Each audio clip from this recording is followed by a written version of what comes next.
Okay, I'll calm down. We have to speak clearly for this one. We're gonna take this week's intro in a different direction because T.U.G.S has now been around long enough to where a lot of people might not have been subscribers during its inception and are wondering why we're so stupid, or why we're so mean, or why we're so over the top about gaming news. Well, let's start with the name, T.U.G.S. That stands for Totally Uninformed Gaming Show. That should tell you a lot right there. It was created during a time when our network was left with no gaming news show after the original Inside Gaming crew left to become Funhouse. We, being the amazing, multi-talented creators that we are, figured that we would capitalize on this, but also thought that games journalism is fucking dumb, because for the most part, it's just reading bland press releases from a company's PR department. So instead, we decided to take every story to its extreme, regardless of whether or not it deserved to be, and regardless of whether or not our opinions of these games reflected the opinions of people who would watch this show. Because at least that's fun. So just sit back and relax, or get out and go watch any of the other 10,000 gaming news channels out there. Are you still with us? Okay, well... Here we go!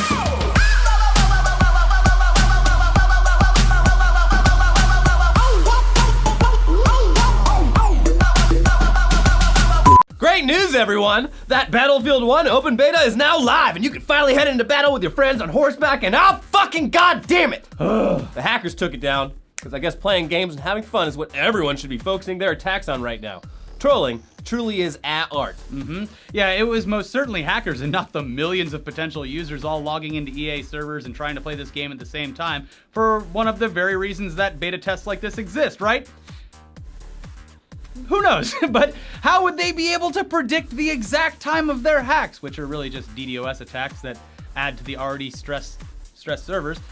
Because it's public knowledge that the Battlefield 1 beta was going to open to anyone with an Xbox One, PS4, or PC at the exact same time this past Wednesday. I mean, of course, anything's possible, though. Yeah. Guys, the beta worked. We figured out that our server fucking sucks. Yeah. Thank you. Yes. So the group taking credit for the attack is something called Poodle Corp, which is a way cuter name than Lizard Squad because at least it sounds more cuddly when they're taking down servers and ruining people's free days where they I just want to play the game, but the poodle sounds so cute. So anyway, on Wednesday, as the servers went down, they tweeted, "We are responsible for the downtime of EA and Battlefield. Hashtag Poodle Corp."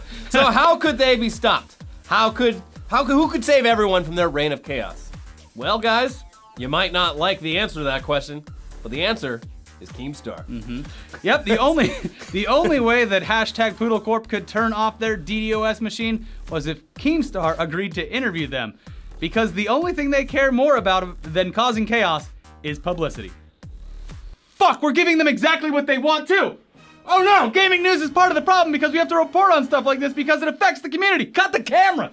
Terrorists win! Okay, so we had a few drinks, took a few showers, at least 3 showers, and decided to continue with this week's show because there's other stuff happening out there in the big world of gaming, including us being at PAX West, no longer PAX Prime, up in Seattle, right now. What are you waiting for? Come see us. So we did a meet and greet today. Yeah. This is Seattle. And we're doing one more tomorrow at 2 p.m. Yeah. The good old Deuce at the Dungeon Boss booth. We're giving out free posters. Pretty much these ones exactly. They are T.U.G.S themed. We're gonna sign our names to them. Ricky has a beautiful signature. I don't. Come get one, damn it. Yeah, okay. Now, aside from our amazing appearances, there's a bit more going on this week. I think that's pretty much it. Yeah, okay, let's get out of here. No, we're just kidding. We're still here. We didn't go anywhere. We're joshing. Yeah, there's more going on, like this completely awkward and sort of horrifying video of someone fucking a McChick. Someone playing the Dead or Alive beach volleyball VR experience. Yeah, it's something. Not only is the guy with the headset on doing the creepiest maneuvers we've ever seen inside of a VR headset, but he's also making that virtual girl really uncomfortable. You know you've reached like 10th level neckbeard when a simulated woman finds your advances repulsive. Yeah. Forever alone. I mean, we tried out the waifu sex simulator with a bunch of our coworkers here, including girls. Yeah. And yeah, it's weird and super awkward. But I think the thing that stands out the most with this one in particular is that it's utilizing a major company's distribution and brand. You won't have to dig deep online to find the files and then do some workarounds on your computer to get them to work. Put them to work. It's gonna be right there for anyone to play with. Yeah. And in addition to that, these virtual girls do not seem to be enjoying themselves at all. No. In fact, it looks like they are themselves creeped out, and it looks like they hate what's happening to them. Yeah, just like in real life. Maybe they were going for accuracy. There's this weird guy in a Hawaiian shirt just rubbing my boobs with these light-up ball controllers. It's very strange. I don't think I enjoy that. Yeah. Yeah. Well, it's like, I mean, if I can't get women to like me, and women are constantly just repulsed and sickened by me, maybe I'll just have to learn how to get off on that. Checkmate, women. Yes. So sure, the case could be made that exploiting any virtual being, whether it's male, female, transgendered, programmed to be enjoying what's happening to it or not, is not really the most noble thing to both produce or enjoy. Yet porn exists, and there's lots of porn out there with all kinds of fetishes and other variables.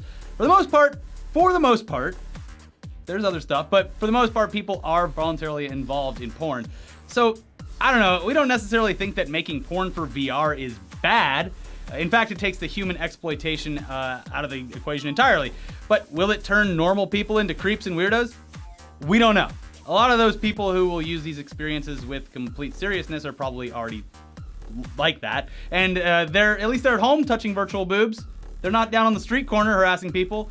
Plus, there's, to be fair, there's been numerous studies done over the past 2 decades about video game violence spilling over into the real world, and that has turned up no conclusive evidence whatsoever.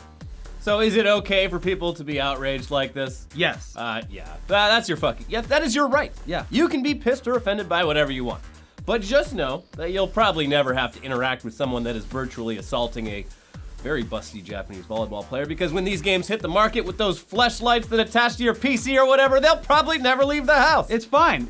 The computers have solved the problem. Yeah, we fixed the glitch. Yeah. But let's move on to a topic that has dominated T.U.G.S for weeks, before No Man's Sky came out, and just ruined everything. Let's go back to frivolous lawsuits. Yay! Finally! Remember that ridiculous lawsuit against Rockstar Games from Lindsay Lohan, who claimed that they had illegally used her likeness in the game?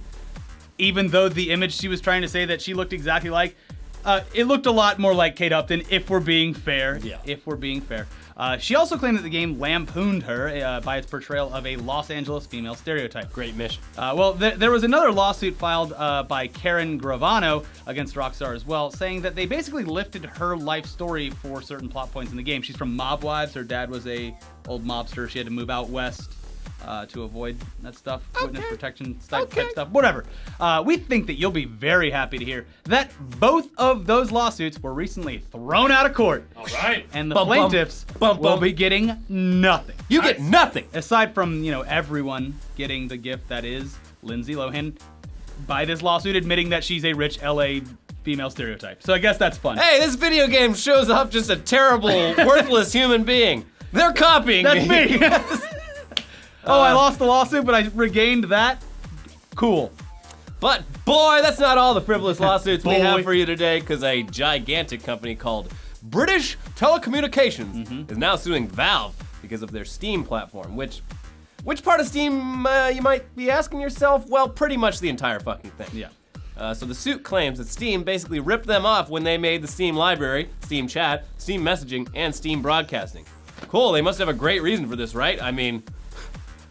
No, with a name like British Telecommunications, they are on the forefront of originality. Yeah. So I'm pretty sure that they invented all of this. Wrong, it's frivolous. Yeah. Basically, for the Steam library, British Telecommunications says that it holds the patent to the invention, which allows for the following. Quote, the user requests content directly from the portal instead of requesting content separately from each of the subscription services. The portal can obtain the items from the remote sources or alternatively from readily accessible storage associated with the portal where the items were previously stored so that they are available on demand.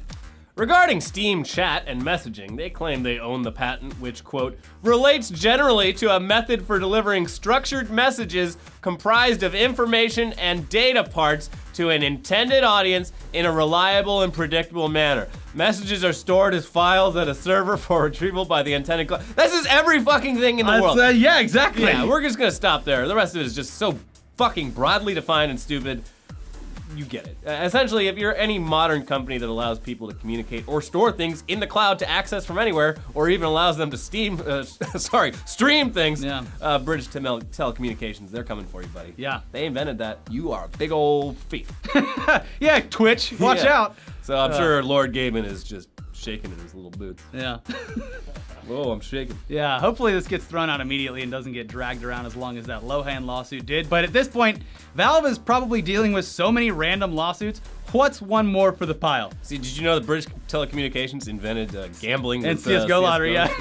That was us too. Yeah. Oh wait, that's bad? Nah, well, you guys can have that one. Yeah. Anyways, before we fly out to PAX, again, where we hope we see you there, check our Twitters for updates. Let's get through some quick gaming news squirts. The Warthog from Halo is going to be a drivable vehicle in Forza Horizon 3. And it'll probably be the worst handling one of Good them all. luck beating any supercar I'm in the that Enzo game. Ferrari. Yeah, well, I'm in the Warthog. It goes over rocks really well. Maybe if you just blow them off the road. Yeah, is it the gun? That'd be great. Who knows? Moving on, PewDiePie is making a game about being a YouTuber. Hopefully he's able to patch it after all this censorship nonsense, because gamers need to have the ability to fear that every video they put up might get flagged and demonetized. At the very least, it's going to add an extra challenge to the game. Great game mechanic. Will I make money this month? I don't know. I guess that's up to you, YouTube. The PS4 Slim has apparently leaked. And When people, did this people- become this? People have already reviewed it or something. Yeah. To be honest, I have no idea why they even bothered, because the original PS4 is fine. It's got a beautiful design. Yeah. It's already smaller than the Xbox One. That's what I'm saying. Why? You don't need to change for anyone. PS4. You're beautiful. These unrealistic standards for what our consoles need to look Real like. real consoles have sharp edges, but also are of a decent size. PS4 Slim is it's gonna die one of these days. It's just gonna like, it's like I'm too energy It's efficient. unhealthy. Yeah. It's always in the bathroom. Yeah. Anyway, yeah, so the Xbox One, yes, we understand why that fucking monstrosity would need to be redesigned and made smaller. But the PS4, no, it's quite snug. So we'll just wait for the more powerful one. Yeah. Anyways, if you're one of the few people who hasn't played Overwatch yet, good news. Next weekend, September 9th through the 12th, you can play it for free on PlayStation 4 and Xbox One. But everybody knows that real gamers only play Overwatch on the PC, and that people on console just sit around and buy loot boxes so they can see the pretty animations, because it's all their brains can handle. So this is all pointless. Triggered. Yeah. But speaking of real gamers, let's Yeah. get Shibby in here to review something very special this week. Get in here, you shiny fuck. T.U.G.S boys and T.U.G.S girls, for the first time, I will not be reviewing a video game. Get the fuck out! You might be saying, but Shibby, World of Warcraft Legion was released this week. What the fuck? Sure, you're right. But I need some time to harness the fel and destroy the Legion once and for all. And this week, I'm reviewing a YouTube video. Woo! Why? Demonetized? It's still monetized. It should be monetized. It is, I think. Whatever, it doesn't matter. Because you don't make the rules. I do. And my friend Jeremy. We do. You guys make the rules. My My friend Germa too, so. Bro, anyways, my friend Jeremy, also known as Germa95, released a very special video on Monday. It's called the Germa Rumble Live Action. Now, you might be curious, why is this so special? Germa, who both Ricky and I have known for years, Yes.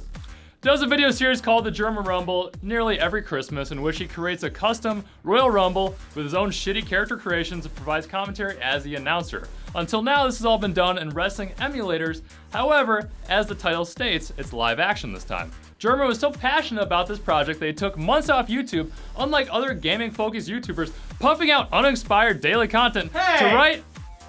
I said gaming. Oh, this is weekly. Okay, I'll give you a pass. All right. Anyways, to write and prep this live-action wrestling project and fund it with thousands of his own dollars, for real, with his own money to bring this vision to life. Okay, so money went in the video. What's the big deal, Shibby? Well, viewer, he put his own hard-earned savings into making this video. Unlike a lot of other fuckboys, he did not litter this 30-minute behemoth with mid-rolls, post-roll, or pandering for Patreon. He made this video as a passion project, and he wanted to share it with his fans who loved this series, the Germa Rumble, and his bizarre characters. No tricks, no lies, unlike developers, Sean Murray, or deceptive YouTubers pushing products without disclosing prior relationships, such as, oh, hey Ricky, I found this cool CSGO gambling website. Can I buy into it? Yeah, come, you can check it out if you want. We put you in on a guy's penis this week. I like to jerk the chicken. Jerk chicken. Jamaican jerk chicken. Anyways, it was also a complete secret. He did not hype the video for months and months. In other words, the best thing ever, like 18 quadrillion planets. He was simply working on something special that he wanted to make and executed on that. Not some bullshit 1 million subscriber Draw My Life cop-out fans dick suck, but actual production, script, and planning. Content like what Germa made is what YouTube should be. Not cyberbully, cancerous reaction videos, or the hottest yoga pants thumbnail clickbait, troll gamer, gate girl, drama bullshit, seeking witch hunt, fake ass pranks like murdering your friend or putting 100 layers of cum on your face, but passionate, loved, nurtured, cared for content that takes time to make and for the right reasons, the viewer's enjoyment. Not dollars, not subscribers, donations, or fucking Patreon money or other cheap tricks. Content like this needs to be celebrated. Once again, content like this is what makes YouTube special. I must give the Germa live action Rumble a goddamn 10 out of 10 here on Tugs. You did it, Germa. Make YouTube great again. All right. Anyways, thanks, Shibby. By the way, again, we are at PAX right now. Come say hi to us, but we don't want to keep you here and talk about that anymore because you've heard enough. Hit the Dungeon Box link in the description. Download the game to say thanks. Also, watch our other videos over here. Elliot, what did we do this week? Speaking of YouTube content, there's a whole big old censorship controversy thing happening right now. It's affecting our channel, it's affecting other much even larger channels, and it's affecting the little guy the most. And we're calling it out.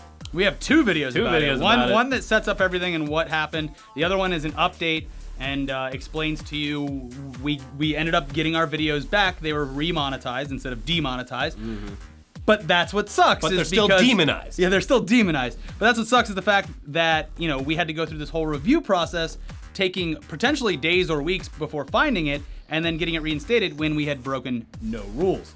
So it's still a problem. Also, we have a new episode of Weekly Weird, and inside that video is literally Shibby getting jerked off. He's a dick. We put Shibby on a dick. He's a dick. A jerk chicken. Bye. Bye.